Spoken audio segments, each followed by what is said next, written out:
You know what it is, boy? Is it Friday again? Yes, sir. Yeah. We back at it like crack addicts, boy. Woo! You know what this is, man. I'm feeling it. It's going down. It's going down. I said it's going down. Hey. Boy, put on some drive-by music tonight. Hashtag iced tea vibes. Iced tea vibes. Like a motherfucker. Like a motherfucker. Hey, like a motherfucker. Hey. We back at it like crack addicts, boys. Hey, turn it down a little bit. Engineer. Right quick. I'm gonna go ahead and introduce myself, man. You are watching UNRAP. Damn, I don't sound so vicious now. I don't sound so dope now. Give him his echo. All right.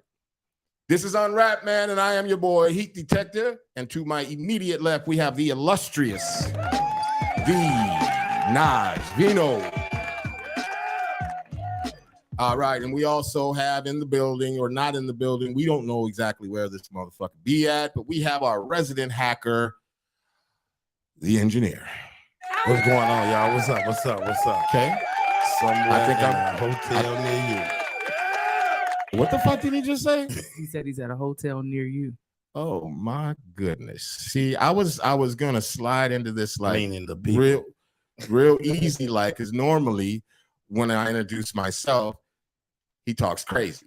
I mean, I don't get the fanfare. I just get like barely like a little. And then when I say the Naj Vino, it's horns and gunshots and shit going off. No, And then when I don't introduce feel him, like then that. it's really crazy. It's guns, it's music, it's all kinds of shit going on. And today he kept it real smooth and mellow. And I thought we was going somewhere with it until he said some shit about coming to a motel near you. I mean, you got to be a player about it at all times. And the crazy part about that shit is that right before we went live, you said something about licking the goddamn engineer's forehead. What in the entire fuck is that all about? We don't even know who the guy is. That's why I'm saying I think y'all motherfuckers is secretly dating. I don't know what you're talking. You are making up shit about me. Why you doing this type of shit? Hey, listen, it's been well documented, but we have a show tonight. We have a show tonight. You want to give these people our disclaimer right quick before we get started? I don't even know where the fuck the disclaimer is, but don't fucking play with us, okay? This shit is for entertainment, and okay. I was seeing where you was going with that. Respect that accordingly, okay? That's it. Thank you very much. Don't fuck with us. Wait a minute. Let me get what you just said. You said don't fuck with us. Mm-hmm. This is for entertainment, and you threw in a respectfully, and that's it. Oh yeah. Well, fuck it. I'll ride with you on it then. Fuck it. Don't fuck with us. This is entertainment. And if your ears are soft and you gentle and you think about bunny rabbits and rainbows and unicorns, this is the wrong motherfucking show for you. I will tell you that right now. This is the wrong show. And unicorns, though. I do. Okay, but it's probably some other shit with you. But anyways, tonight we have a great show lined up tonight. You know that, right? Mm-hmm. Well, what makes you think you know it? Why wouldn't it be? Well, I just want to tell you, I think tonight you're going to get a history lesson. I think so. I do. I think you're going to be taken to school tonight. I think so. You know what I'm saying? I'm excited. I think things aren't going to work out for you tonight. Well, damn, that is dark. I'm just saying. I think things are not going to work out for you tonight. That shit went left. Like, but before we even get started, wait a minute. I'm just going to say, before we get started, I want to ask you one simple question. Yeah. And I need a very honest answer from you. Okay. Okay? Mm-hmm. And engineer, I hope you're listening because this goes for you too. Okay? I want both of you to answer this. You first. Okay. And then engineer, you second. Okay? The question is, are you a coconut? Are you a cotton picker? Or are you a booty scratcher? I'm really terrified to answer that question. Oh, this should be very simple for you. This is very simple. I don't want to be a booty scratcher. Why not? I don't What's know. wrong with being a booty scratcher? Why you can't be all three? Wait a minute, you haven't even answered your question yet. I don't wait. Okay, wait. I don't Okay, we'll shift it over to the engineer. Please? Engineer, are you a coconut? Are you a cotton picker? Or are you a booty scratcher? Come on now, we can't have silence. Well, Dead I'm air all is bad three. air. I'm all three. You all three. Yeah. Okay, I can applaud that. And what would that make you? Well, coconuts are delicious. Oh, Lord. Lord. I'll take coconuts for 200 chips. Okay, well, you just lost all your fucking money. Anyways, we'll talk about that in a second. Tonight, we have somebody who's very special to the hip hop community here in Chicago. And I'm going to need you, engineer, to give this man the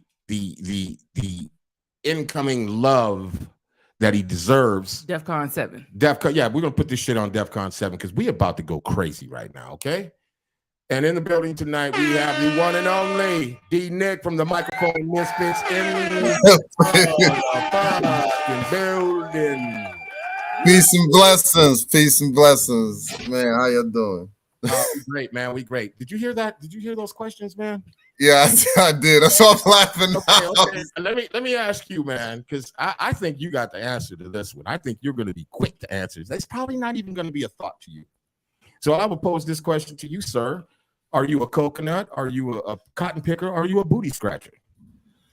I am a cotton picker that looks like a coconut with booty scratcher sensibilities. Damn, you heard that, man. Put some goddamn tag on his name. All right. You know what I'm talking about. Okay. Now you want to try to rephrase that shit again? No, I'm good. You good? You're gonna stand with your I'm a coconut because they're delicious type shit. I mean, I prefer to be tasty at all times. Jesus fucking Christ. Okay. All right. That cleared up some phlegm in my throat. I don't even know why. Engineer, and you're still gonna stand on what did you say he was? I think he said cotton ball or something. I said all three. He said all three. Now, that's like, okay, so I'm gonna help y'all out because D-Nick was so polite and so gracious to give me these beautiful words because I was talking to him on the phone and my man said something about a coconut and a cotton picker. And I said, wait a minute in my Dave Chappelle voice because I knew what he was talking about, but I wasn't quite sure.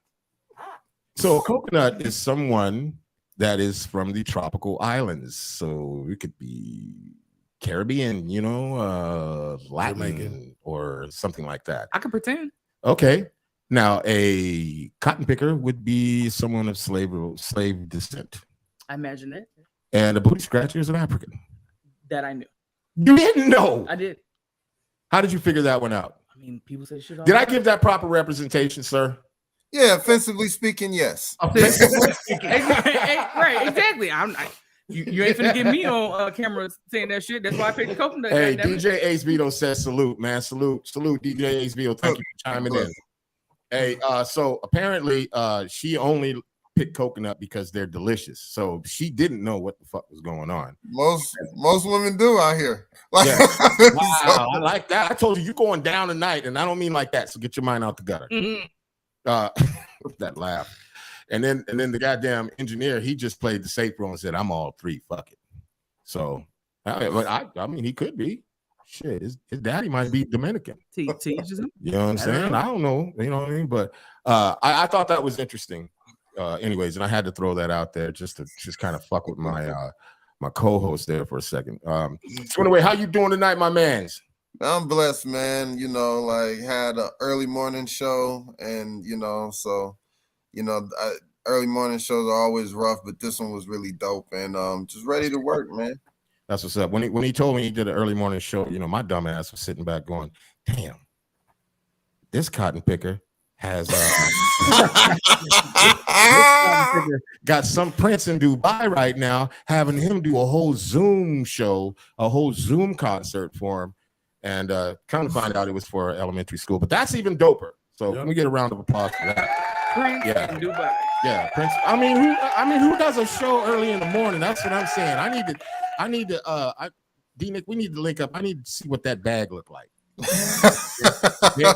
maybe we can slide this into a high school show or a college show or something. I don't think we're appropriate for little children. I don't think we're Just appropriate. adjust it, you know. I don't know. This All right, real Chicago. quick though, before we get into the nitty gritty and the meat of this whole interview and everything, man. For those people out there, and please don't do me like Master Ace. For those people out there that don't know who you are, let them know who you are right now, bro. Man, I'm the chief rocker, artistic director of the Microphone Misfits. You know, THEMICROPHONE MISFITZ, the Microphone Misfits. Who else could it be? I'm 1/6 of the crew. I'm the lead vocalist, lead MC. And we just travel all around from the stage to the page, you know, and that's us, man. We're not particularly a rap group proper. We're a hip hop crew. Or a hip hop group rather, because we're all elements on the stage at all times, you know. So you have artists on stage with you all the time, like Mel L, our DJ, is an artist, and all of our art representation, because all of our music comes inside of a comic book. You know, shout out to Daryl Spicy, shout out to Damian Hampton. And then so yeah, that kind of covers. We try to take it to you know, bigger heights if we can. And yeah, like Jet, Defects, and Solo are not background dancers or anything like that. Right. Corny sucker shit. They're full members of the group, you know. Right.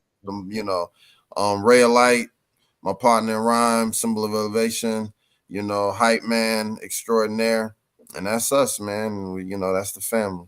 That's what's up, man. So you don't have no like stereotypical type roles in the group, like, you know, these my dancers, you know. No, we play our position. We play our position, but we don't. No, they're not. They're that, like, but that doesn't make them less or anything. Right. You know, Ray's a hype man, you know, but that doesn't make him less. He's probably the most like popular motherfucker in the group. You know what I'm saying? Like, so he's not like MC Hammer's hype man, you know what I'm saying? It's like, no, as far as that goes, not that kind of hype man, more of like a Flavor Flav type shit. Yeah, more than that, but he raps a little more than Flavor. Anthony B says, "What's good, y'all? What's good, Anthony B? Thank you for tuning in." So where are you from originally? Originally from Flint, Michigan. Well, excuse me. Originally from my mother. And then I was out of Flint, Michigan. Wait. I like that. Wait a minute. No, wait. I like that. I did not know we were gonna get super technical tonight. I just don't like to give land props over my mother. No, what I'm going to do in response to that, Baines God, what's happening? What I'm going to do in response to that is make sure that I'm really clear in my questions. You know what I'm saying? I'm going to be like, no, it's all good. No. It's too late now. The damage has been done. I'm going to be like, you came from your mama first. I think we should just surrender to the education. You know what I'm saying? Fuck all that. I ain't doing that. All right, I'm just fucking with you. Go ahead, man. My bad. No, originally from my mother, you know, and I'm born and raised in Flint, Michigan. You know, that's what's up. Shout out to Skid Rock is in the building. He says, "Peace, family, Heat, Nosh, and D Nick." Yeah, that's my man. That's my Ross brother. Hey, that's my man right there, man. Everybody's showing up for you tonight, man. Most of the time we struggle a little bit, man. Motherfuckers be popping in and popping out. But tonight they popping in for you, man. And that's what's happening, man. It just goes to show that the culture in this city has a lot of love for you. And with that being said, that you're from Flint, Michigan. How long have you been? It's kind of a two-part question. How long have you been here in Chicago, and how has the culture, the hip hop culture here in Chicago, affected you positively or negatively? Man, I've been here since 2003, and the hip hop culture in Chicago, my career started here. Like, everything for me started here. So like, I am a Chicago artist, you know, by way of Flint, Michigan. You know, I delve into the history, you know, big up to B-Boy B and Breaker Ray and Harley Hustle and everybody that's giving me jewels. And, you know, I run these streets, you know, like not doing negative, but, you know, trying to learn and do positive, you know, make it better than what I left it, you know, paying my dues. Like, you know, you coming in like people's homes, you know, you bring some shit, you know what I'm saying? And then, you know, you don't bring just yourself to the barbecue. Yeah, no, like, you know, and some shit I would do, but yeah, that's and you know, North Lawndale. It's funny, North Lawndale and the North Lawndale, the West Side, they claim the Microphone Misfits as their own. You know, like some of the South Side are Microphone Misfits. Is like, what? Why is that? I mean, hey, we in Chicago, it's not where you claim, is what claims you. You, right? 1000% true. Yeah, and that's kind of like how the mission was, or I wouldn't say mission, but that's kind of how it happened for me. I've been here for almost 18 years now, and I don't even, unless somebody asks me, I don't really claim anything other than Chicago, because Chicago has that certain way of making you feel like you belong here and you was always here, so to speak. You know what I'm saying? When it embraces you, because shit can go real bad. Go left real quick. Yeah, it could go left real motherfucking quick. So as you've delved into this whole culture, did the Misfits become, was it before Chicago or after Chicago? No, we formed in Chicago. All right, E. Johnson says, "What's up? What up?" He's one of our loyal fans. I wouldn't even call him a fan. He's like part of the family, damn near, because he watches every goddamn show every week, faithfully, man. How would you describe your style of hip hop? Well, you didn't even answer my question. Oh, I'm sorry. Yeah, I got confused. I'm sorry. What's the first question? See, now you done fucked it all up now and forgot my goddamn question. See, this is some whole cockazoid shit. That's what I'm talking about. Hey, it ain't even an inside joke. This is some cockazoid shit. And by cockazoid, I'm talking about white people shit right here. You're doing some real kind of shit. Is it because I'm light skinned? God, now you're going down a whole nother road, man. Listen, hey, can I get a do-over? Nah, I'm just saying I'm waiting for my man to give me the goddamn cue so we can get this shit back on the road, man. The engineer, what was the question? The engineer. He don't fucking know. Oh. He barely here. He high as shit right now. I'm saying we are holding on by like a rat's nut hair right now. Okay, 17 minutes in. Okay, shit. All right, we barely holding on. We struggling right now. Put these glasses back on, and I'm gonna reset. God damn, he said, "Engineer, right. What's the question?" I'm surprised he didn't give you a gunshot or a police siren. God damn. See? Now I'm trying to remember my motherfucking question. I don't even know. People are gonna be thinking I got something in my goddamn coffee and I don't. All right. So sorry, everybody. Yeah. So how about the chat? The chat. If the chat knows what the initial first. Anybody in the chat know what the fuck the question was? Please feel free. Matter of fact, hit the link, join the shit. And you know, because we need help right now. Yes, we do. Shit. I'm all right. I see I have to take a lot of notes. All right. Okay, take some notes, bro. Take some notes. But I'll tell you, my question had some shit to do with Chicago. Okay, yeah. I know that part. But anyways, I digress. So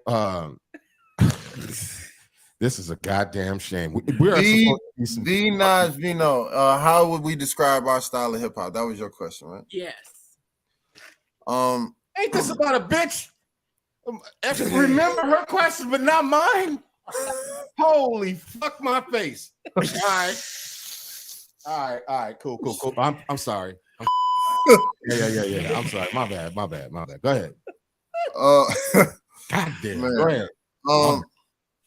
Octane, high energy octane, b-boy style, a nerdy type of hip hop. That is conscious and street in its essence. Okay. That's right. Thank you, E. Johnson. He's on my motherfucking side. So did the Misfits come before Chicago or after Chicago? I thought I answered that. No, we came in Chicago. We formed in Chicago. I didn't answer that. That's why I asked the question. I don't know, man. I don't know. How the group was built in Michigan and Chicago. Well, obviously he just answered the question that it was built here in Chicago. Was that like a process? Were you outside like looking for MCs? Like, I'm about to find me a crew. No, they found me. Everything just kind of happened here. So the Source. Remember that old magazine, The Source? Yeah. They had a stupid battle. It was called the Campus Combat Battle. And it was and they were going from campus to campus, getting, you know, battle rappers, all of this type. Like in the winter would get in the unsigned hype, you know, Right. and they get to compete. So they Campus Combat came to DePaul University in the Barra campus when that was before that got closed down. That's where I was at. And I won.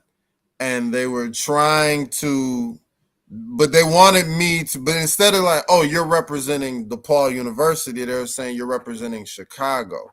And it's like, well, I've just moved here. I don't feel comfortable repping this city like that. Like, and so they were trying to, oh man, they hadn't thought it out. And I figured it's obvious. There is a chance that there's people, it's a college, everybody's from different places. What are you doing? Right.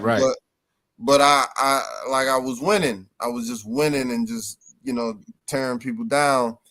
And then I lost, but the way I lost was kind of cool. They were like, man, we got to get this motherfucker out of here because he's not from the city.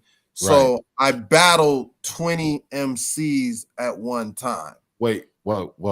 Really? Whoa. Yeah, it was like D-Nick versus, huh? They had them lined up? Yeah, they were all lined up and they were like, okay, you guys go against him. And so they passed the mic around dissing me, you know, and then I had to battle them.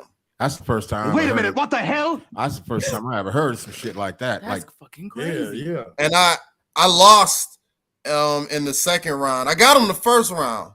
Because I was D-Nick and they were the dudes that was in line. Right. You know what I'm saying? Right. And I think that was one of the punchlines, if I remember. And so, but then the second round, I was like, you know, they were really coming at me. They was just, and I was like, you and you. Yeah, that could be real fucking tiring. I mean, yeah, I was exhausted. Shit, I get tired of talking to my co-host, so shit, I get it. I couldn't imagine 20 of her. But even though I lost, like in the school paper or whatever, I was. But that's a big win, though. Yeah, they was like, hey, he got robbed and da da da da. I don't care what the source said. He's our, you know, champion, da da da da. So like I was known as that dude. And then 2 weeks later, like I ended up opening for Naughty by Nature with no material. I didn't have a demo or anything. I was just, Tretch has asthma and he was on the asthma pump and like in between songs. So they would do a song, he would run backstage. No one knows that he's on asthma. Vinny's just working hard, trying to fill in and all this stuff. And so Vinny like was like, we need some MCs who want to get up here and battle. And my very first DJ, shout out to P Proper. He's a German dude, super tall, buff cat. He grabs me and is like, him, you know. And I go up there and I battle the dude and I freestyle for, you know, however long. And then I just go backstage and watch the show from backstage.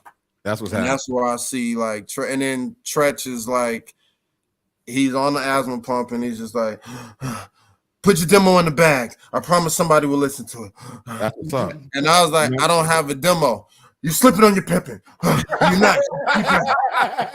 And then he was right. And they leave, and I'm just like, what the fuck? And so like they leave, and I get down there. Everybody chases after Naughty by Nature because it was one way in, one way out, and they all went through the crowd.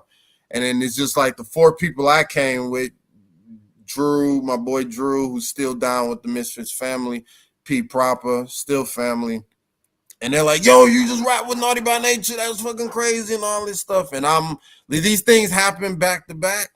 And I was just like, holy shit, this is a calling from God. I'm supposed to do it. Jah wants me to do this. Right. And then my boy, who's my current DJ now and has always been down, I called Mel because I didn't know anything about it because he could sing. He's a good singer. Yeah. I called Mel on the phone, and he had just got back from Iraq, you know, the Iraq war. And I was like, Mel, like, yo, Tretch said I'm nice. We gotta cut a demo and we gotta do this. And there's a calling from Jah. I'm supposed to do this. And then put on the gas. Yeah, and then we've been rolling, and everybody, like kind of came. And we had already been called the Misfits before. Like someone saw us freestyling, and it was a joke, and it was just like, it started as a joke, and then it just stuck, and then it was like, okay, and we was playing with the spelling and all of this type of stuff, and Microphone Misfits, and that's how it came. And that's a beautiful thing. I have a question for you. Yeah. And answer this how you may. What's been the funnest part of your journey? The Misfits now or the Misfits in the beginning? Good question. Damn, that's a good one, man. Now. And what would that reason be? Because we have a niche group of supporters that we can anchor ourselves in. We found our, like, shout out to Pugs and Pugs. I remember Pugs. I was at a show and I wasn't performing. Like, I just went and I saw Pugs and he was just like, man, it's so dope, man. I'm really happy for y'all, man. You found your audience. Most people don't find their audience and they quit. I'm so glad you find your audience. I always thought y'all was nice and I hope y'all. I was like, man, I hope they find their audience. And I'm like, damn, thank you. Like, thank you, like, for real. And, people don't really give you compliments, especially other rappers. So I was really appreciated in that. Like, man, thank you, for that. And it's just been dope, man. Like, I'm so, like, now, like we still grinding, we still working hard, and we still trying to do and expand. But, like, the journey now in this place, man, it's just better, because everybody feel better. We have something to anchor ourselves into. Right. So we started something last week, and Pugs actually was the first guinea pig of this, and we're going to be doing it every week. And right now it's that time. We got to knock this out because this is going to be. We got a whole lot more to cover. Well, we didn't really get into I guess you're right. Come on, man. God damn. You're right. Do you know that, like, we're supposed to be professionals? No. Okay. I mean, fuck. Vino has no idea about professionalism. Not even a slight inkling. Some real cockazoid shit. All right. So we got this portion of the show that we call "You Got to Chill." Okay. Now, just for purposes of last week, she asked it's 10 questions. All right. And just because I know where it's gonna land, I will start. I thought you started last week. No, you started. Okay, my bad. Okay. And if what do I have to? I got to answer or I got to say? Yeah, we will. We'll know real quick. So it's just a bunch of questions, and they're all from your perspective or however you see them. Okay. Okay. These questions we're going to be using them across the board. So we asked Pugs Adams. He was the guinea pig, so to speak, for this. But this shit is going for everybody now. Question number 1: what came first, the poet or the rapper? The poet. Why is that? Because the word was meant to be spoken, and rap, poetry has rhythm and like an internal drum, and then when you put the drum to it, that's when it kind of turns into rap. Rap is really the middle of the vocal spectrum. There's talking and there's singing, and in the middle is flowing. And poetry is like, if flowing is right here, poetry is like over here getting into flowing. And so, poetry. That's an interesting answer. That was the most that's beautiful answer. But Pugs gave a great answer too. We can imagine. Hey, listen, we're gonna have to put a scoring system now, man. I felt like, you ever had a teacher in school that was like all the other teachers you didn't give a fuck, but you made it to that particular class because you liked that teacher. Yeah. I was literally sitting back watching him like, man, I'm fucking learning some shit today. That was some good shit. That was a great fucking answer. And I mean, in a way, you kind of expect for someone like you to answer it that way, but that was very beautifully put, very poetic. Eloquently put. I didn't want to say eloquently. Okay. You probably didn't know how to pronounce it till I said it. We ain't gonna go there. Thank you. Thank Lord. you. Lord Jesus. I just had All to right. anchor my strength. Question 2. Who's more important, the DJ or the producer? You better watch yourself on this one, man. Because a lot of people may take offense to this one. I might take a little offense to it. To what? To what? Well, it's up to you, man. That's your answer to answer. Mm-hmm. All right. It depends on what is needed, but I'll go with like if you're talking about the live show, then the producer. I would say the producer because the DJ is a producer. At least the good ones should be a producer. So a DJ is a producer. Like the producer encompasses the DJ too, you know. So I'm going with producer. That's more well-rounded. Generally speaking, most producers were DJs first. It's like a natural progression, kind of. Yeah. So and then you reach a high level, which is producing. So like, and the DJ is a producer. You put the set together and all of that type of stuff. So which one is it, man? Producer. Okay. Shout out to all the producers. I just gave myself a pat on the back. Thank you. Is it you? It's on you. Oh. Okay. Question 3. Okay, question 3. Rapper or MC? Rapper or MC? Now, this is however you see fit to answer. There is no right answer, I don't think, for this one. For the ones there's no rap. There's no right answer. No. Shit. I'm not in your brain. I don't know what the fuck going on. There. And the question itself is 100% left up to your interpretation. So yeah. I don't care. Oh, hell no. Come on, man. No. I mean, no, you ain't getting off that easy. Nah. I mean, but if that's how he feels. Oh. Because I mean, you might say, okay, you feel this way, you feel that way, but I mean, as long as the checks is rolling and he got the respect and it feels right, I mean, it is what it is. Okay, fuck it. Whatever. I guess I'll say MC because it encompasses everything beyond rap. I guess I just I don't care. Like an MC is a stand-up comic. You know what I'm saying? Wow. MC is all of this. No, rappers come out of MCs. So if I gotta put something, I put and I'm not talking about hip hop MCs or any goofy shit like that. We come from signifying stand-up comics, ceremonies, and all of that type of stuff. Movie crowd. Hell, like, you know, the first true MCs were the DJs, like, you know, when you look at the whole disco cadence, they were trying to sound like radio DJs. That's why they rap like that. That's how radio DJs of that era sounded. They're trying to be like Frankie Crocker. All right. Well, I'll take that answer too. I mean, rapper was just to differentiate us from other traditional MCs, and then hip hop got all weird, like hip hop tends to do, and be like, "Oh, a rapper just does this and an MC does it." Well, as Chris Crack said, rapper is just a new name for nigga. That's context and how you use it and all that. So yeah. I'm just I ain't messenger, man. I'm just saying what somebody else said. I'm not knocking Chris Crack. He's not wrong. He's not wrong. Two things can be right. You know what I'm saying? Yeah. E. Johnson says rap is the vessel by which poetry is delivered. Okay. Church. Damn. All right. Record sales or touring? Touring. Okay.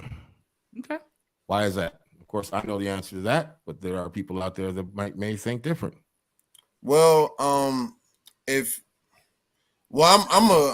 performer. Like my group is a performance group. Like, so touring is what sells our records. We wouldn't sell toy commercials, sell toys. You know, for us. Got you. Some people, you know, there are people that would say that, you know, sitting back at the crib and just watching the money roll in is better. There are people that are in the industry that don't tour at all.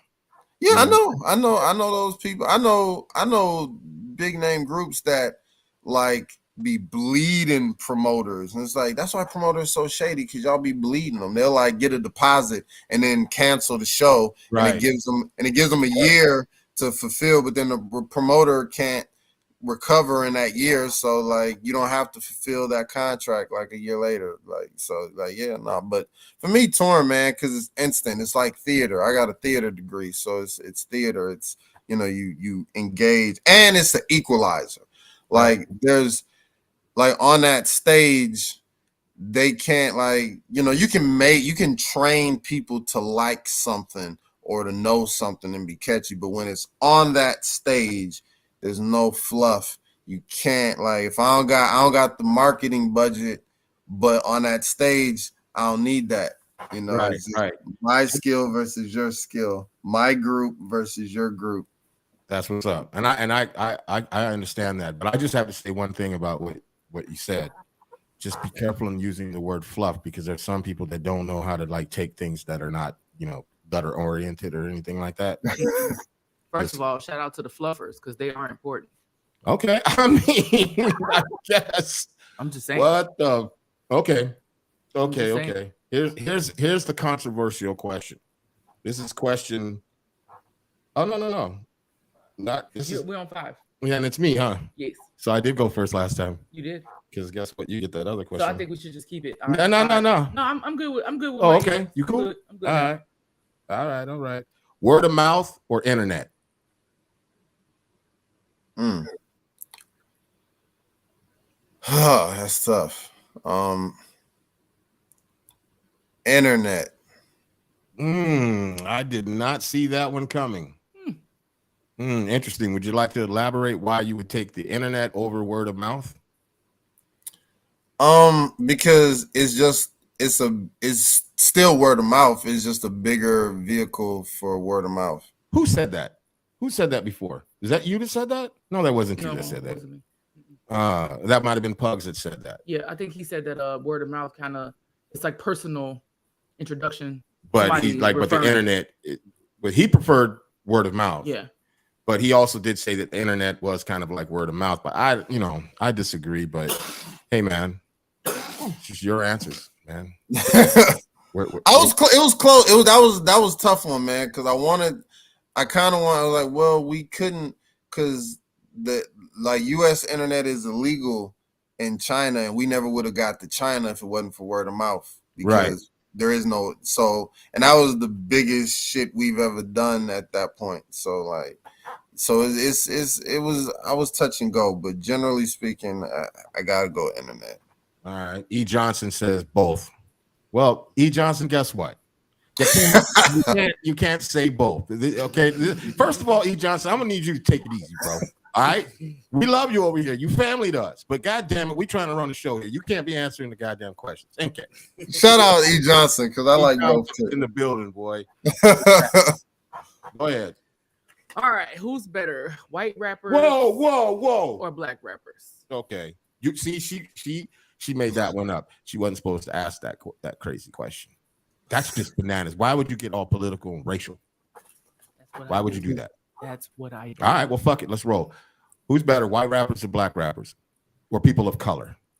No, I don't do the people of color stuff. When we was colored people, nobody wanted to be down. Now everybody want to be in the gang. No, I'm black. I'm ADOS. I'm a nigger. I'm a nigga. I'm a Rasta. Whatever. I'm not a person of color.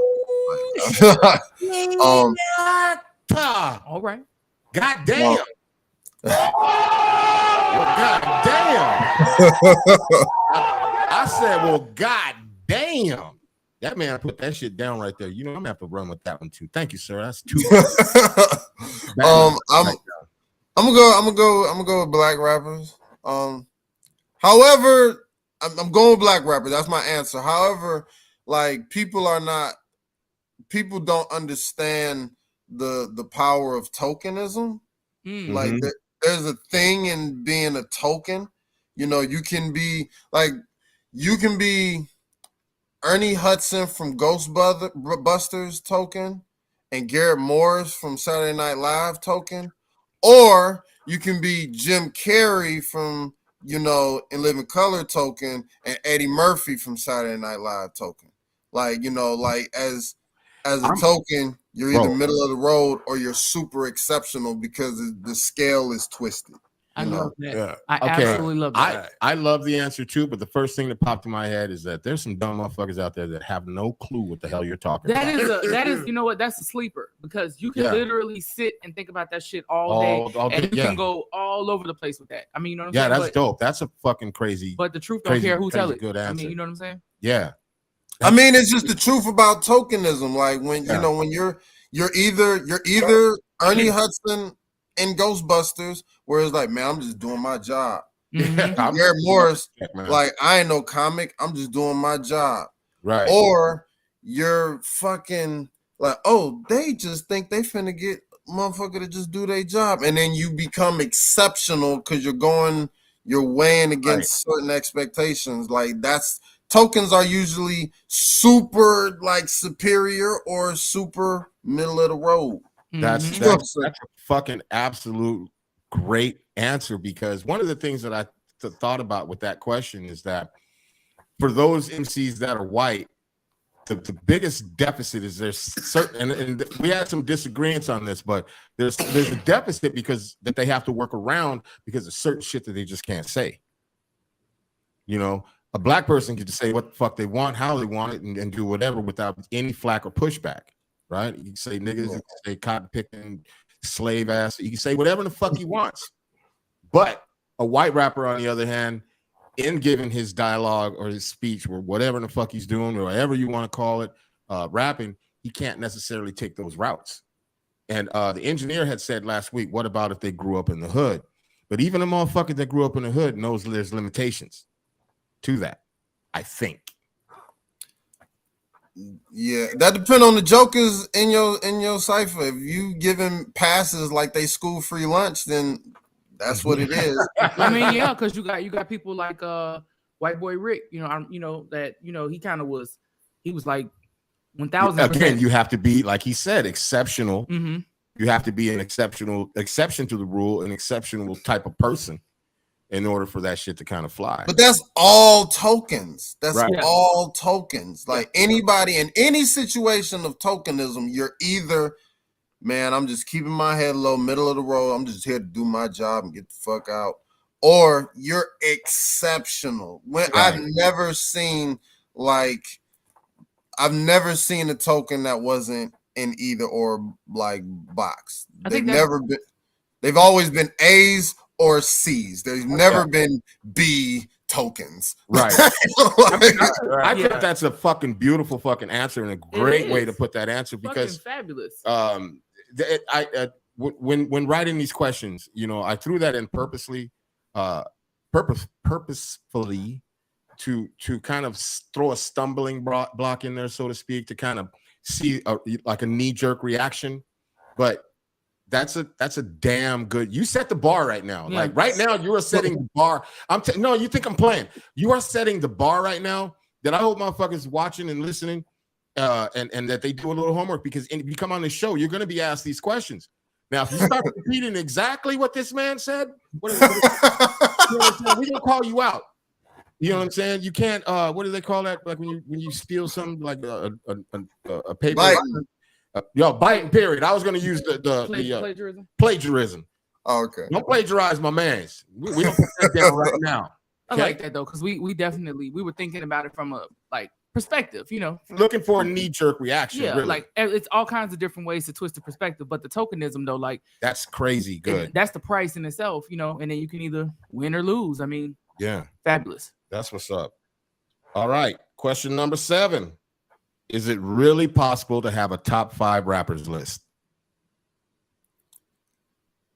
Yeah. Really? Yeah. You wouldn't say your list and then 15 minutes later think about it and go, fuck, I shouldn't have put dude at number 1. I should probably have brought him down a couple of notches. Well, as an adult, do you respect the fact that it just changes all the time? No. What I don't respect is the fact that there's no metric. Or Pug said that your top 5 when you were younger becomes the bar in which you judge everybody as you get older. That can be true too. but there has to be a metric of all the lists that they've created with rap and hip hop and shit like that. The only one that's respected is that Kool Moe D, like 50 greatest MCs of all time. And people don't agree with that fucking list, but why they respect it, it's the only list that has a damn metric. It has a report card system. So you can, because the list ain't about holding, like, because it's all subjective at the end of the day. But the list is about holding the person who gives the list accountable.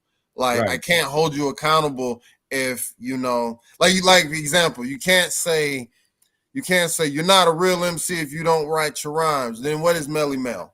Right. Because he wrote one verse on the message. You know what I'm saying? Yeah. Like, does that mean he's not a real MC? With like what is, you know what I'm saying? Like Ice Cube isn't a real MC because Dale the Funky Homo Sapien wrote the third verse of Gangsta's Fairy Tale. Right. No, he needs a job, and like, you ain't got nothing on your resume, partner. So write this verse, and so it'll look good because you wrote something for, you know, Ice Cube. Yeah, it helps to be his cousin too. At the same time, helps to be his fucking cousin. I'd say. Yeah, that. but still, like, it was a resume builder. Like, you know, is, you know, like, shout out to Johnny Juice and Terminator X. Is Terminator X a sucker DJ because he didn't do the scratches on Terminator X to the Edge of Panic, or, you know, all of that stuff? No, Public Enemy's on tour, so somebody's got to do that in the studio when they come back to lay their vocals down. Right. So he's on the road. You know what I'm saying? That don't make him a sucker. That just means he's in a business and he's above your pay grade, and you're like goofy, antiquated metric of what's real and what's fake. Right. You know what I'm saying? Damn, he's just like, if this was bowling right now, he'd be like, what do they call that? I don't even know anything about bowling, but you'd be winning right now. You're bowling 300 right now, like legit. But then, you know, these questions are subjective. They are, but he's giving great. But the answers are fucking fabulous. Yeah, phenomenal. Go ahead. Okay, gangster rap. Which one do you prefer, East Coast or West Coast? I don't know what gangster rap is. What the commercially is called gangster rap? I guess, yeah. Don't say you don't know what gangster rap is. I mean, like that. I don't like that metric changes all the time. Like, because then, like, what would you consider to be gangster rap? Give an example of one of each. They don't consider East Coast stuff gangster rap. They consider West Coast stuff gangster rap. See, so, that's not commercially. We had, yeah. See, that's some cockazoid shit again. Because gangster rap, New York has gangster rap, has always had gangster rap. It just they didn't call it that. They called it street rap. Right. Would that be Cool G rap? Like, I mean, Cool G rap, yeah, it's totally a gangster rapper. But they didn't claim that. They said he's street and hardcore. I guess if you look at it that way, and you look at media that pretty much peg that name, then you know, I don't know, because to me, I didn't look at G-Rap or people like that when they were doing their shit as street rappers. I thought of the motherfuckers as gangsters. You know what I'm saying? So yeah, it's all product differentiation at the end of the day. They just we're not like them. We're street rapping, we're bully rapping, we're gully rapping, all of this. Right. And then we gangster rapping, and it's gangster and all this. Nah. Right. All right. I guess I gotta go with West Coast because they were tagged with it. They they carried the burden of that title. Whereas and still do. We're New York, and still do. We're like New Yorkers, because they ain't even East Coast. We're New Yorkers, like, because then you got to shout out Schoolie D, who's my man. Shout out to Schoolie, homie. I told you, Schoolie D was like, what was the song called? Saturday Night. PSK, Parkside Killers. Yeah. Saturday, like Ice-T's 6 in the Morning is a complete ripoff of that fucking song. But I digress. But E. Johnson says, okay, I ain't answering no damn questions no more. Ha ha ha. He said, "Bruh, man is spitting though." Yeah, see, it's not just me. You bowling 300 right now. You batting 5,000. You know what I'm saying? So we got next. Oh yeah, CDs, tapes, vinyl, or streaming. Oh, damn, that's tough. Fuck. Yeah, we really, smoked his ass. you Wait, did. Because I like. I'm gonna go with. I have more CDs, but I'm gonna go with vinyl. I gotta go with vinyl. and let me get a round of applause for vinyl, man. I think that's going to be the consensus around the board. I think for a lot of motherfuckers that we interview, I think this is going to be the one that's going to be the consensus. That shit is probably going to be straight across the board every. But I fuck with CDs, man. I like people. You're antiquated, bro. You fucking with CDs, dude. Anybody that says nobody buys CDs anymore, I don't buy CDs. I don't buy. They don't go on tour.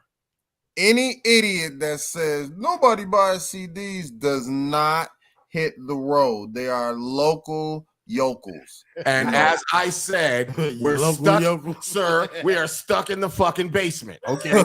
So you're gonna have to cut us some slack right there. But when it happens, I will cut slack. I understand. I like if you don't travel, like I had a man. Shout out to Kelvin from the Dope Sessions podcast. I remember he was covering us at Anime Midwest, and he was like, "Man, nobody buys CDs." So it's like, "Yeah, you motherfuckers that don't do shows." And then when we were at Anime Midwest, he was just like, "God damn, there's a whole flood of people that ran to buy CDs." Mm-hmm. And it's like, because there's still people that need something tangible to like, yeah. I'm like that with books. I get that. I like to actually hold the book and turn the pages as opposed to reading the shit online and whatnot. That's why our stuff comes inside of a comic book. Like, you know, we got all that covered. That's what's up. We're gonna get into that. Okay, you got that one next one, number 10. Yep. Who gets a house first, you or your mom? Or parents? Say what? Who gets a house first? You or your mom or your parents? Whatever. See, I thought that was like the easiest one of all. Me. See, I wasn't wrong. I didn't say she gets a car. She don't want no house. She want a car. See, she gets a car first. She get a car first. I'll get a house. My mom wouldn't want a house. She because if I did get her a house, she would prefer to be at my house. She'd be at my house anyway. Yeah. So, you have to go over there and cut the grass. Yeah, I'm gonna go over there and I gotta fix a door and shit.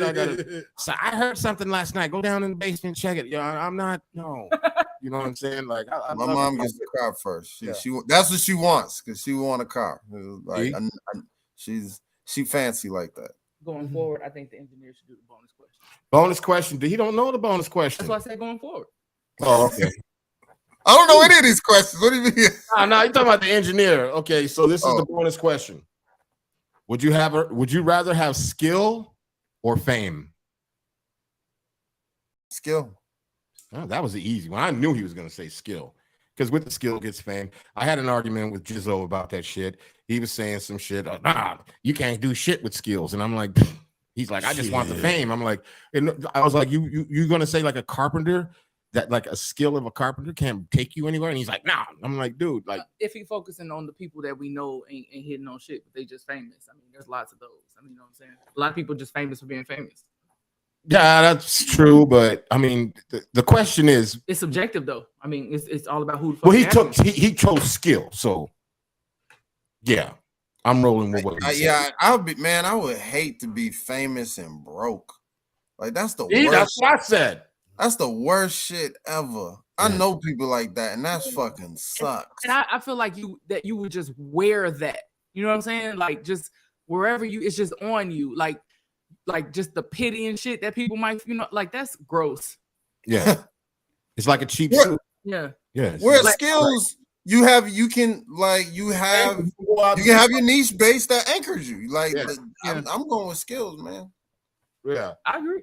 And then Jizzle had to argue with me. He was like saying that if you're famous, there's no way you could be broke, which I argued. Fame does not equate success. It doesn't. It really doesn't. Because you can't really say success, because just because you're successful don't mean you wealthy. You successful. I mean, you could just feel successful because you're doing what you love. Right. Goddamn. All right. Look at you trying to be all like, damn, you are what? This is not Vinosh Vino. I know. Shut the fuck up. I don't know, but she's on one tonight. She's all being all respectful and knowledgeable and shit. Usually, by this point in time in the conversation, it has dipped into some really deep, dark porno shit. Thank God she's not doing that. So I have this ultimate bonus question that I ask everybody. I'm just going to call it the bonus question. Ultimate bonus question. Yeah. All right. right. So I'm an A&R from a big record company. Okay, you ready for this? Yeah. How you doing, Mr. D. Nick? Nice How to you meet doing, you. Mr. I'm A&R? Gregory from Shoebop to Bam Records. Okay. And here's the thing, sir. We got $10 million motherfucking dollars for you, but I need you to wear that shiny Diddy suit with some pink cowboy boots with rhinestones and a very bright pink cowboy hat, and I need you to dance a jig for me, sir. You taking it? No. D. Nick, come on, sir. Come on. It's $10 million. Okay? Just gonna hand it. I got it right here. 10 mil. Mama that needs that car. Mama needs that car. But she cool with her little car right now. I'm good. Yeah. All right.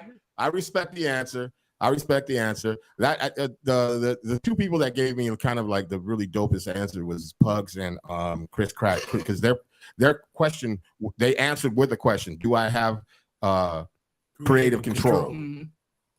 And if the answer is no, then they're like, fuck no. If the answer is yes, then they was like, yeah, well then fuck it. I'm gonna rock that pink shit and do that shit my way and make that shit slick and cool, and everybody gonna be wearing it.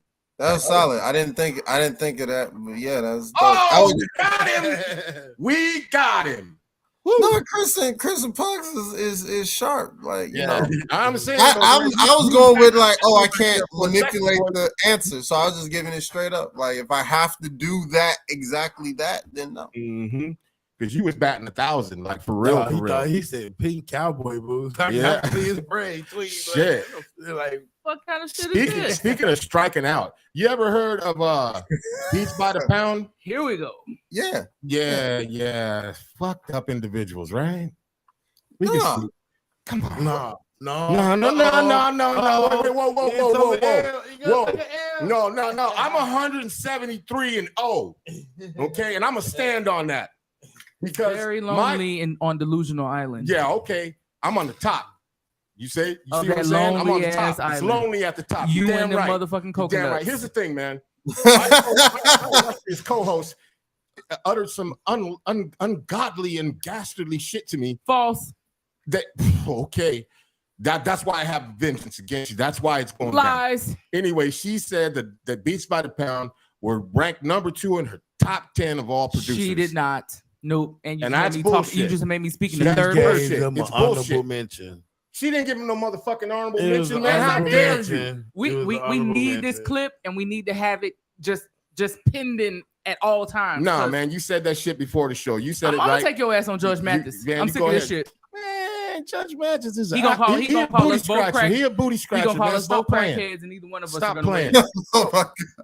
So, like, you don't. Okay, let me rephrase the question. Go ahead. Okay, because see, I'm 173 and 0. I mean, I'm on top of the world. Delusion looks the same way in every language. Okay. Listen. Can I talk to the man? Do you mind? I'm just saying. You're trying to sway his thought right now. I'm not trying to sway shit. You're trying to sway his thoughts. I wish you because we all fucking question. know that Beats by the Pound is trash, right, man? Back in your brain. No, I don't think they're trash. Jesus fucking Christ. What was that he said? Because I couldn't really hear it because there's a lot of static coming from Delusional Island over there. So maybe if it could just because is that silence coming from his microphone? What the fuck is happening today? I mean, what do you mean? I'll take the L, but you know what makes a real champion? When they take a loss and they come back and get the back. That's what I'm talking about. You know what I'm saying? I'll see you on a rematch, knuckle. You know what I mean? How about that? I'm 173 and 1. Here. 1? Technically, fuck out of here. Anyways, shoo. Man, I'm about to end this interview. Y'all fucked my night up. Damn. Oh, shit. I went into this fight ready. I knew I was taking another victory. I swear to God, I was going to get up and do a victory lap in this motherfucker. I swear to God. All right, you lucky. I pray for you. You lucky. I don't hate Beats by the Pound. They're not my favorite, but I don't think they're whack. Whoa! Back up. That's all he needed. Okay, referee. That's all he we got a needed. call. We got a flag on the play. We got a flag on the play. No, we need to rewind that shit. All he needed was you to crack the door. And He said what? He said what? I got a standing 8 count. God damn it, I'm up. I'm ready. Let's go. You cracked the door. Yeah. He said they ain't his favorites. On your list of favorites, how far below the list are they? How far below? How down? How are they at the top of the heap, or are they underneath the trash can where the real slime and shit is? I mean, just let me know. Are they in the middle of the trash can? I'd have to create a metric. I don't have a metric. You call me off guard. Walk out of here. We're not walking out of here with a draw. Nope. I'm No, you just taking the L, bro. No, the referee says I win, bro. I win. Can I get a round of applause for another motherfucking victory? Hell no. All it takes is a little bit of the truth to come out. All it takes is a little bit of truth to come out. That's all I'm going to say about that shit. No. Okay? No. You know what? When they create some sort of like podcast awards and like we get one, like we like 74 in our acceptance speech, we have to thank these because Lord have mercy. Or just KLC and y'all. Shout out. I got my pinky out. Shout out to y'all. Just make them say. Ask that man some pertinent questions, please. While I wallow in my victory. Did you just say pertinent with your pinky up? With my pinky up. Goddamn.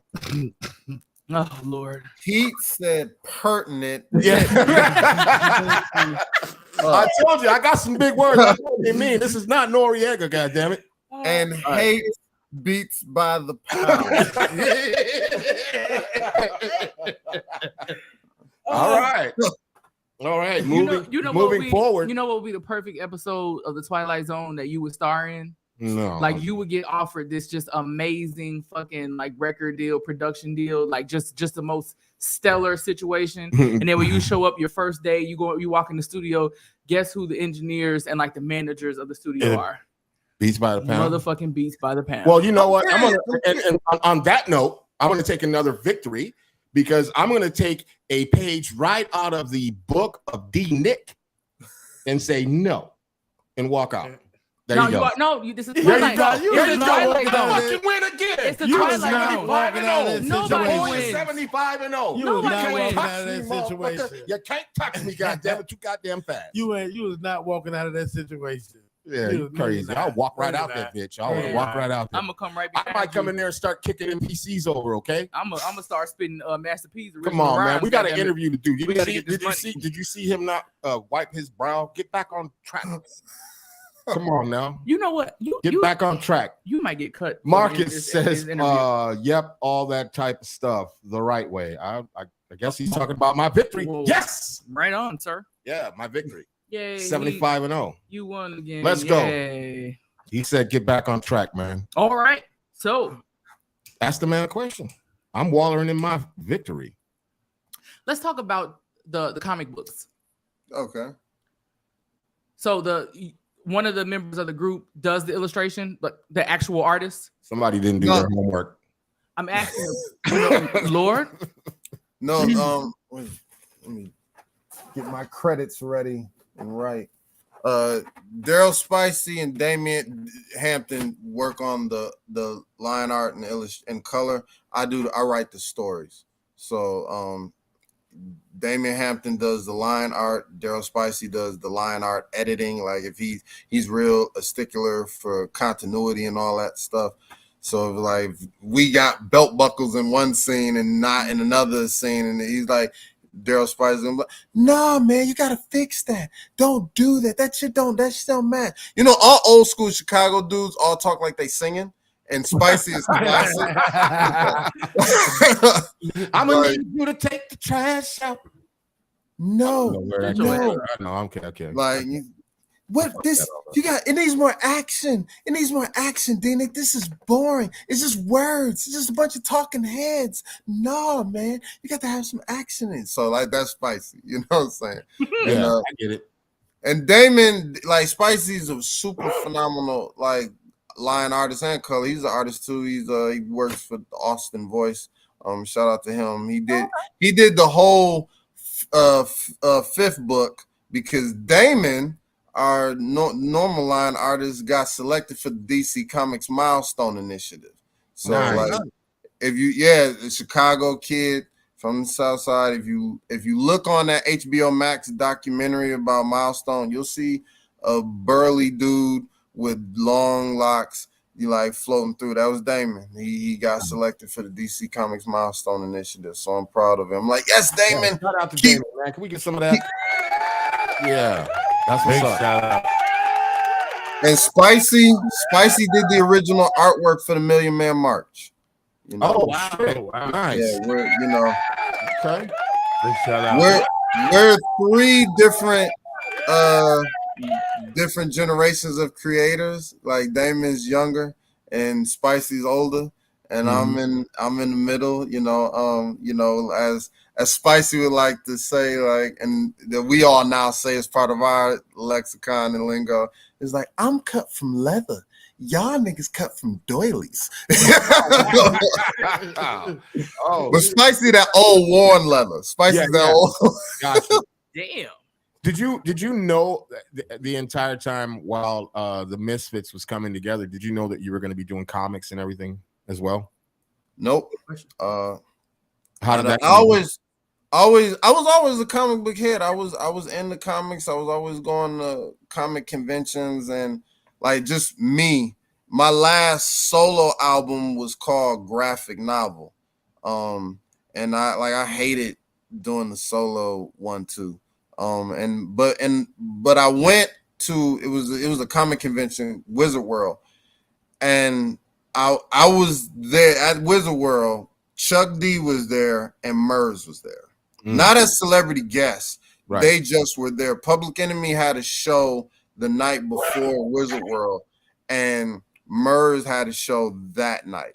So Murs was, instead of being at Soundcheck, he was at the Wizard World. And so I was there the moment they ran into each other at the comic convention.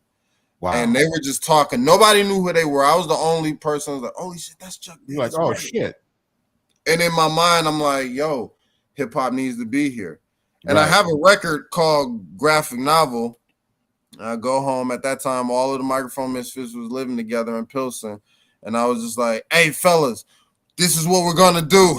We're going to perform at comic conventions. We're going to try to work that circuit and do all of that. And my brothers was like, really? And I was like, all right. And they just rode, and we went. Our first comic convention was in Philly. We landed touring with the Wizard World Comic Convention. I knew a dude that wrote reviews for comic books, and I was talking to him, and he was like, let's work it out. And he was kind of, shout out to Aaron, Muhammad, and we were working it out. He was a big comic book nerd too, and we did, and we cleaned up. I mean, they didn't like us being there, but we cleaned up, and it was really good for us. And then that kind of opened us to another world. I didn't know about everything that was going on, with hip hop and comic and this whole subgenre called nerdcore and all of this type of stuff. But we were at a show and someone was like, out of Chicago, nerdcore hip hop artist, the Microphone Misfits. And we were like, what the fuck is that? What are you nerdcore, just call us, but if we just roll with it, and it was like, oh, okay, that's a whole subgenre, and and then I was like, I got that hip hop stink on me, so I'm like, I want to pay dues. I'm like, man, I'm a writer. I got my degree in playwriting. I can write scripts. I'm a playwright. I know how to write script, so I'm gonna write a comic book, and we started working and.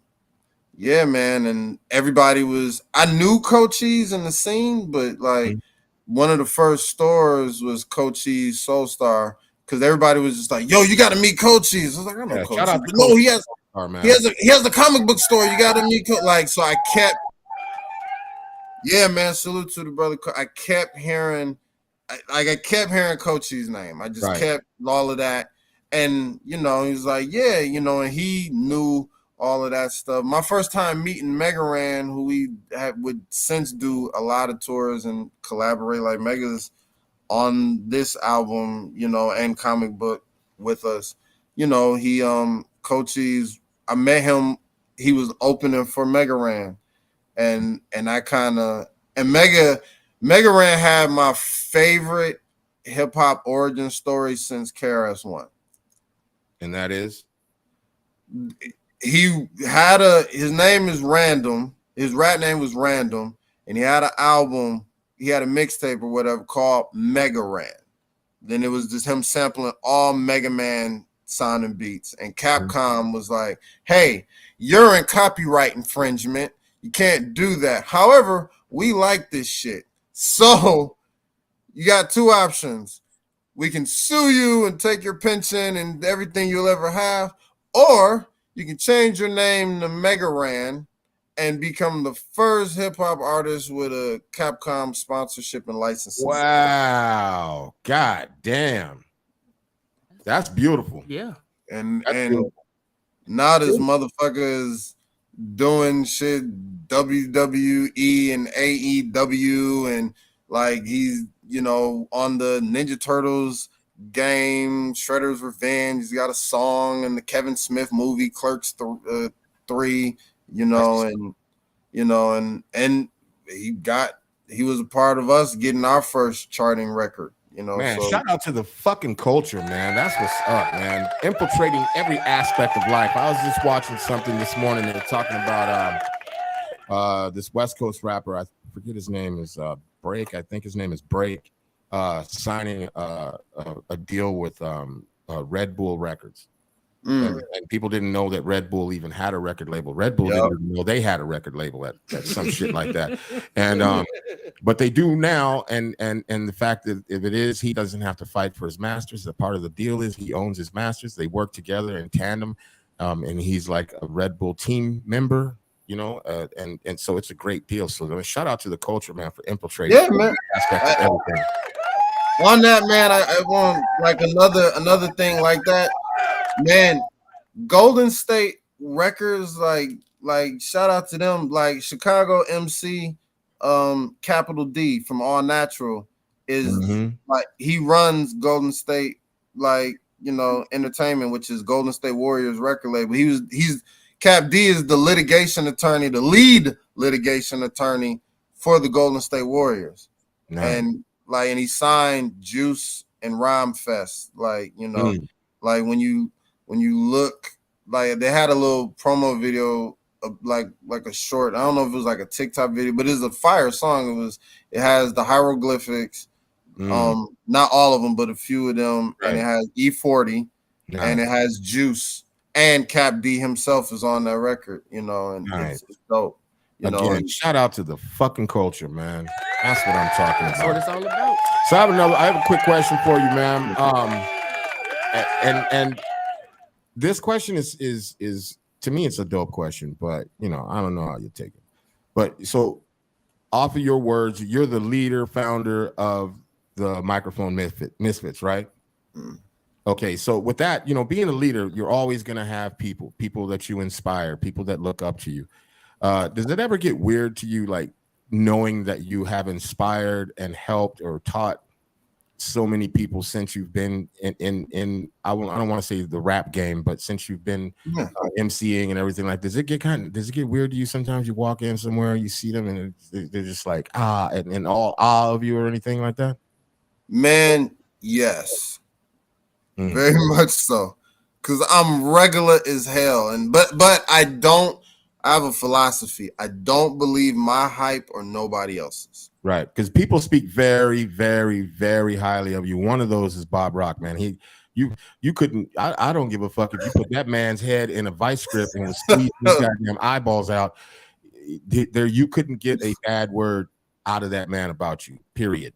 It's vice versa, man. Rock is my dude, man. Like, you know, I helped him. You know, I'm a guide. And a reminder. I just remind you how great you already are. I don't feel like I'm doing nothing outwardly special, but sometimes we forget because life fucking sucks sometimes, and we forget and all of this type of shit. And you know, like even like sometimes I'm uncomfortable with the term leader of the Microphone Misfits. Like my bandmates will say that, Solo will say that. I personally say I'm artistic director. You know what I'm saying? Right. You know, but they like, nah, man, you know, but I have a vision, and I'm like, man, these dudes is dope. Like these dudes is really fucking dope to me. I love them dudes, man. And not just my core, like the group proper, like the 6 of us. I mean the entire family. Rock is in that family. Marlon, you know, we made milestones with DJ Mar. Like that's him right there. You know what I'm saying? Nice. You know, and yeah, man, those is my dudes, man. I just see it. I just see the greatness in them, and sometimes they don't see it, and sometimes and or forget, and I just it's yeah, man. It can get weird sometimes because I never think like I'm doing something that shouldn't be done. Right. You know, that's a sign of a great leader, because a great leader is not only just the guy that knows how to lead, the guy that also knows how to get his hands dirty and get down and dirty with you know, for lack of better terms, the soldiers, so to speak. If you're a general, and I know how to to follow too. Like, you know how to follow. That's the other part. You got to know how to fall into place. That's important. You know what I'm saying? I had said something like that to somebody. They were like, yeah, I want you to join forces with me, but you'll be under this and under that. I said, no, bro. I'm my own boss. You know what I'm saying? But it doesn't mean I don't know how to fall into place. I'll help and do whatever. You know what I'm saying? I'll be a part of whatever. But I'm just not that kind of person. You know what I'm saying? And Mel heavy L, crown, you know, heavy is the crown. That's what they say. And, yeah, you have to know how to balance that out.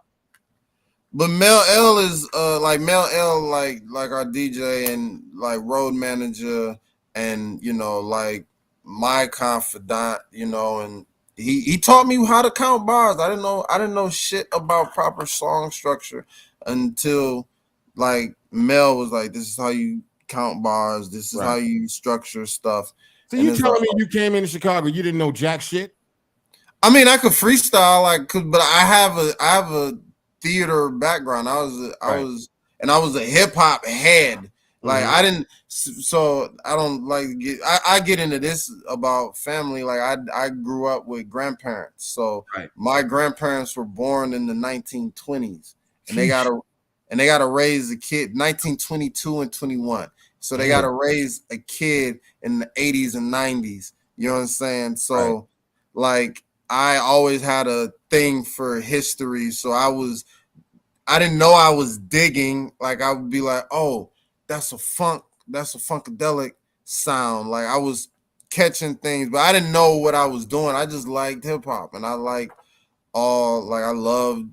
hip hop for that matter, for what like was sold to me and what was commercially viable and what I thought about, you know, all of that. It was just it was dope to me, and so I was always ahead, but I never was out there trying to pursue it. It wasn't until like I came to Chicago, like, and I was just in a freestyle with my boy Young DRU and Pete Proper, you know, and Pete was talking about he was friends with these crew. He was a DJ, and you know, and he make beats and all this stuff. And then the whole, like I said earlier, the whole Source and Naughty by Nature thing, that just happened. Like I remember we saw Akon before he was Akon. I know some girls that Akon tagged, you know what I'm saying?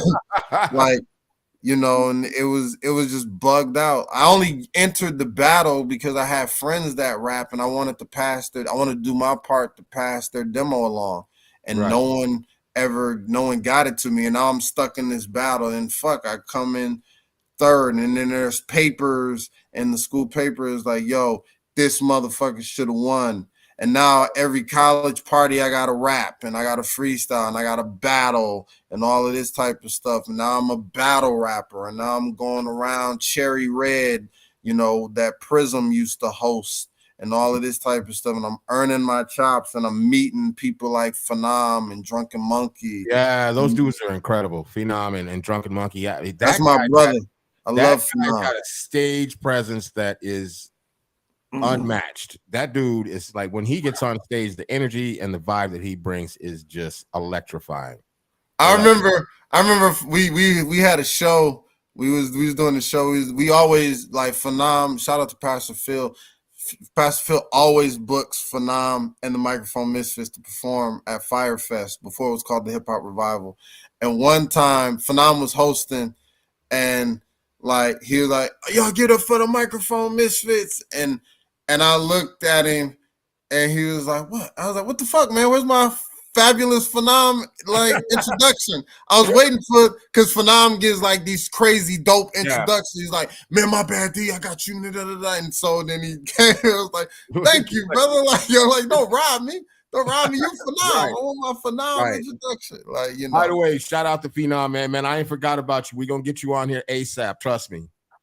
Yeah, man. That's family. Phenom, that's family. That guy, and the name suits him quite well. The guy is dope. He's dope as fuck. I've had the opportunity to work with him in the studio and record him, and just the way he writes and the shit that he comes up with, the wordplay, everything is just fucking crazy, mad crazy.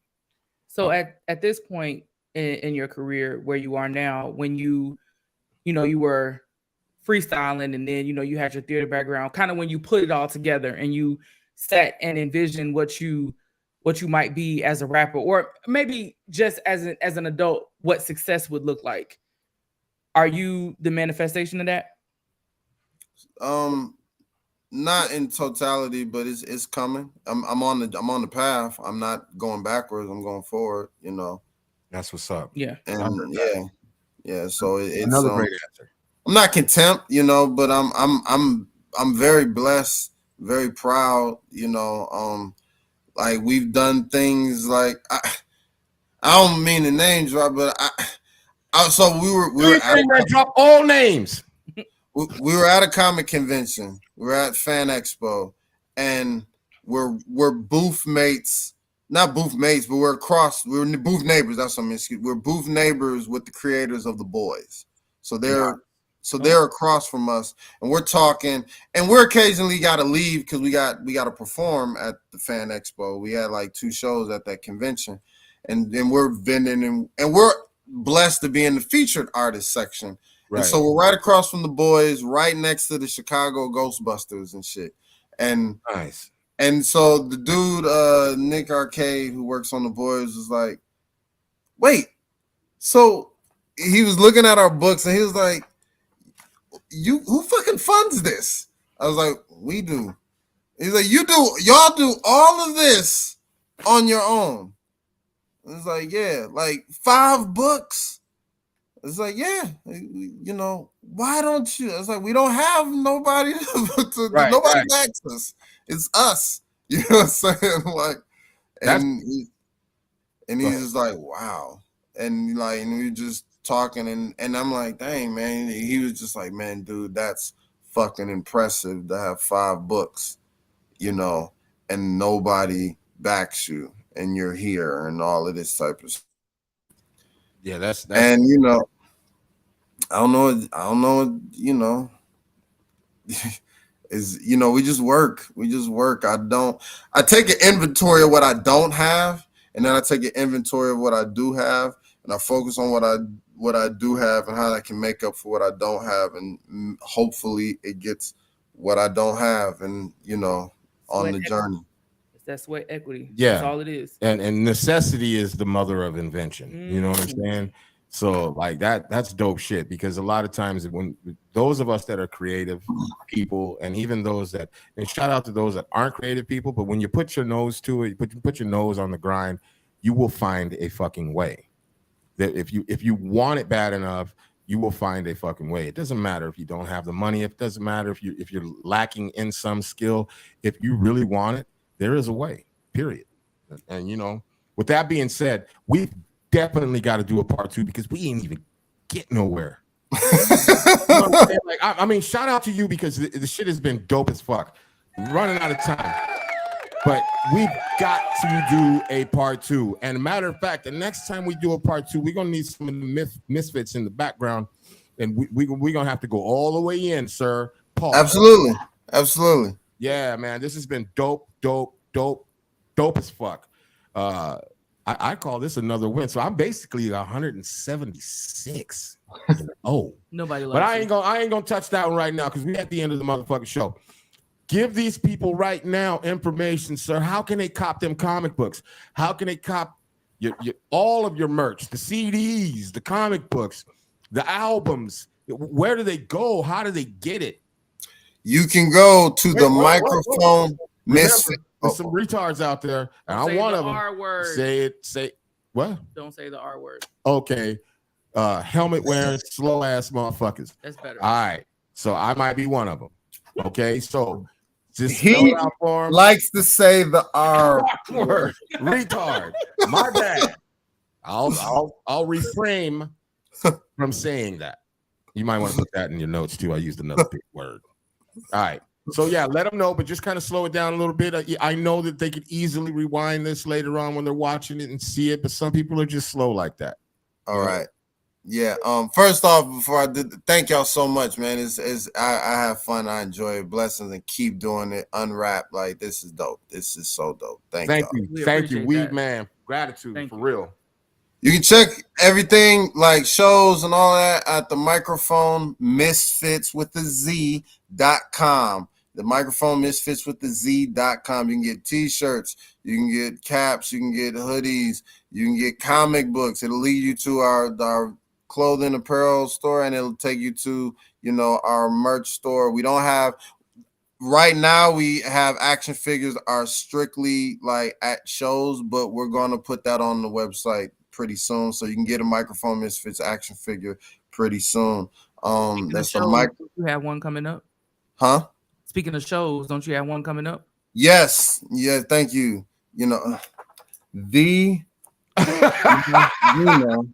Is studious about. She don't know what that means right now, bro. She don't know what that means. Wow. I'm about to explain it to her after the show. Wow. It's my note, like it's cool. I just she thinks she's talking about the studio we're in. She don't know that. You know we are performing at the Chop Shop June 9th. Microphone Misfits and Jeff the MC, as well as the legendary Slum Village. Yo, shout out to that. Yes, at the Chop Shop. So check this out. Tickets are online. They are $31. $31. So get your tickets early. It's going to be a good one. Slum Village, Microphone Misfits, and Jeff the MC. Salute to them. Like, can't wait. And don't be cheap, don't be dirty like that, man, and don't be out there being no scumbag and trying to bootleg these goddamn tickets. Buy the goddamn ticket, man. You heard the man. He's gonna be out there working, doing his goddamn thing. Buy a motherfucking ticket, even if you don't show the fuck up. Walk by the door, okay? But buy the goddamn ticket. You know what I'm saying? Do a drive by. I mean, he gets the cash anyways. I'm just saying, he's trying to get to the bag. Just buy the ticket and walk by the door if you don't want to fucking go in. But buy the goddamn ticket, man. Go see them perform with Slum Village. You know what I'm saying? And and everything. And you can always follow things. The Microphone Misfits on all social medias, and the microphonemisfits.com will take you there. TheMicrophone MISFITZ.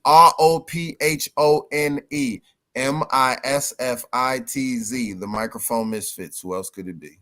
Damn. For a second there, my dumb ass thought he was going to start spelling out Mississippi. That motherfucker said M-I. I thought he was going to say double S-I double I. You need a motherfucking helmet. Hold on, slow down. I already know. Thank you so much for being on the show. Hey, the engineer, do you mind if we get some outro music? I want you to hold on, man, because I want to holler at you when the show's over. Yes. Hey, listen. Hey, can I get some spice on my shit? Can I get some motherfucking spice on my shit? Yo! I don't think you heard us. This has been UNRAP, baby. You know what I'm saying? We at you every motherfucking Friday at 8:30. You know what I'm saying? Do your goddamn due diligence. Hey, wait a second. Stop the music right quick. I gotta say something. Can I just get the music stop? I like when he All don't you listen. lazy motherfuckers, it don't take shit to hit like and subscribe. Take you 2 seconds, bro. 2 seconds, bro. Handle that shit so we can keep bringing you this amazing content. And we thank you. Can I get some music, please? Woo! I said, woo! This has been a wrap, baby. You know what I'm saying? Hey, listen. Right now we got something going on. I want y'all to know. Go figure it out. It's real. But I'm gonna give you the answer right now. We're on Chicago time, dummy. You know what I'm talking about? We on Chicago time, dummy. All right? This has been UNRAP, baby. I'm your boy, you detective. D. Nasrino, the motherfucking engineer. And once again on Friday, we will be back at it. Like crack at it. Yeah, we out this.